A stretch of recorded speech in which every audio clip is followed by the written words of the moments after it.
because the Arabs are not Egyptian. Don't make any mistake about that. It's just like we are in this room here. This is America. It would be hard to find a Native American in this room. The world has changed dramatically. There have been half a dozen invasions of Egypt, the Persians, the Greeks, the Syrians, the Persians, the Greeks, the Romans, the Arabs.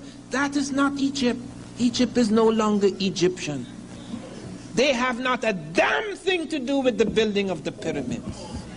We now have hard proof, very hard proof, that Egypt was African when the pyramids were built. There is no question about it. This is not guesswork.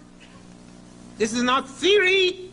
We found the skeletons in the ancient graves.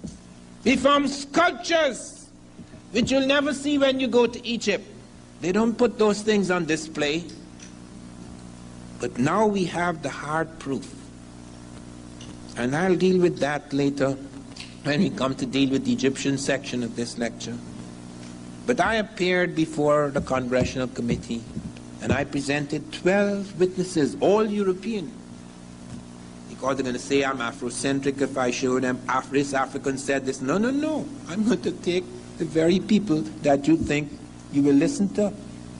Columbus is the first person. I said, that's how I began. I'm not the first person to suggest there were Africans in America before Columbus. Christopher Columbus is the first person to say that. He actually says in the Journal of the Second Voyage that when he was in Haiti, Native Americans came to them and told them that black-skinned people had come from the south and southeast trading in gold-tipped metal spears. Columbus may or may not have believed, but he actually collected samples of these spears. They were sent back to Spain.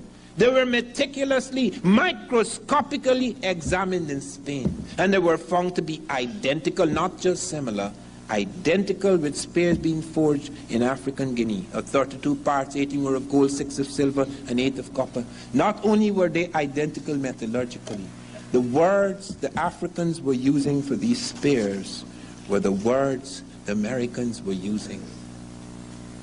African word for gold, Ghana. That's why it's called Ghana. Gold Empire, the Golden Empire.